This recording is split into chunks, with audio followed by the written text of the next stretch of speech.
नमस्कार। हिंदी की कक्षा में आपका स्वागत है।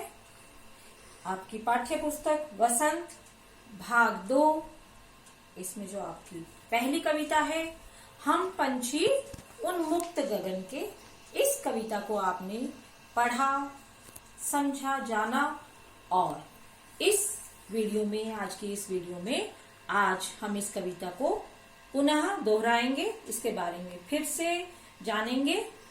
तो हम शुरू करते हैं कविता 1। और जो कविता 1 है उसका नाम है हम पंछी उन्मुक्त गगन के। इस कविता के कवि हैं शिव मंगल सिंह सुमन। क्या नाम है कवि का? शिव मंगल सिंह सुमन। तो बच्चों, पहले इस कविता के कुछ हम शब्दार्थ जान लेते हैं, क्योंकि कविता पढ़ते समय कुछ ऐसे कठिन शब्द आए थे जिनके अर्थों को आपने जाना था, तो उन्हीं को हम दोहरा लेते हैं पहले। तो पहले हम जानते हैं कुछ शब्दार्थ। उन्मुक्त, उन्मुक्त अर्थात स्वतंत्र, आजाद। पंछी, पक्षी, पंछी का अर्थ होता है पक्षी। विघ्न, बाधा या कोई रुकावट। कटुक, कड़वी। और कनक का अर्थ होता है सोना। पिंजर बंद मतलब पिंजरे में बंद। ये तो थे कुछ शब्दार्थ। इसके अतिरिक्त भी कुछ अन्य शब्द भी आए थे। जैसे हमने जाना था कि फुनगी क्या होता है, कि जो पेड़ की टहनी होती है, जो उसका अंतिम छोर होता है, अंतिम सिरा, उसे हम फुनगी बोलते हैं। और अरमान का अर्थ होता है इच्छा, चाह। ठीक है। उसके बाद एक अन्य शब्द है होड़ा होड़ी। होड़ा होड़ी अर्थात प्रतियोगिता का भाव, प्रतिस्पर्धा का भाव।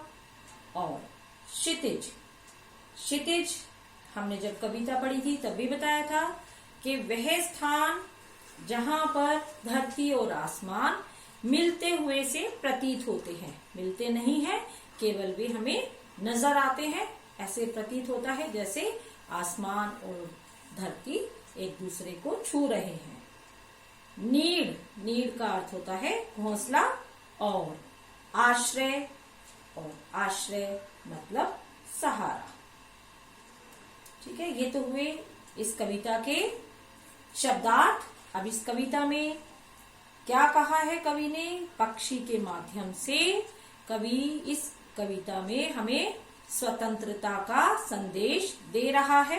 ऐसा हमने जाना था कि इस जगत में कोई भी प्राणी, कोई पक्षी हो, पशु हो, मानव हो, सभी स्वतंत्र रहना चाहते हैं। कोई भी गुलाम नहीं रहना चाहता, चाहे उसे गुलामी में कितनी भी सुख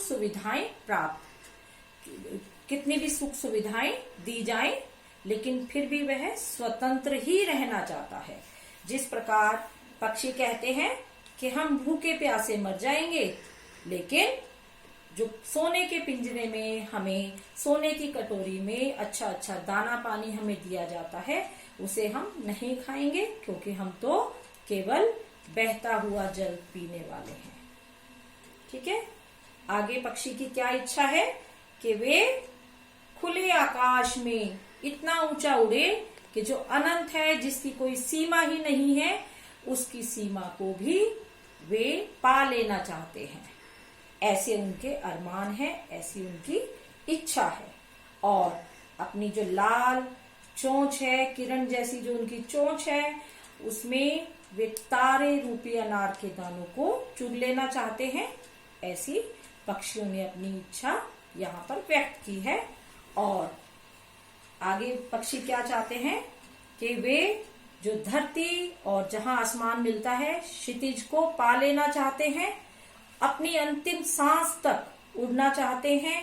और वे कहते हैं अंत में कि हमें चाहे कोई भी सुख सुविधा ना दी जाए, हमें नीड़ नहीं मिले, कोई आश्रा नहीं मिले, कोई आश्रय नहीं मिले, लेकिन यदि उड़ने के लिए ईश्वर ने हमें पंख दिए हैं तो हमें उड़ने देना चाहिए। अर्थात हमारे उड़ने के मार्ग में, हमारी स्वतंत्रता के मार्ग में कोई बाधा नहीं डालनी चाहिए।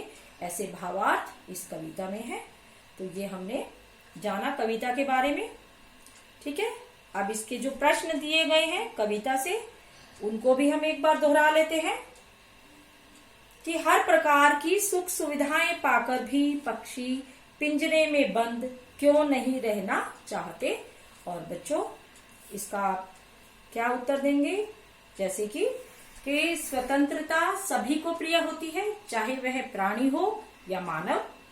कोई भी गुलाम बनकर नहीं रहना चाहता, इसलिए जो पक्षी हैं वे भी पिंजरे में बंद नहीं रहना चाहते। ठीक है, प्रश्न 2 है, ये पक्षी उन्मुक्त होकर, उन्मुक्त अर्थात आजाद होकर अपनी कौन कौन सी इच्छाएं पूरी करना चाहते हैं। तो यही हमने यहाँ कविता में पढ़ा था कि पक्षी आजाद होकर अनंत आसमान की अनंत सीमा को पा लेना चाहते हैं।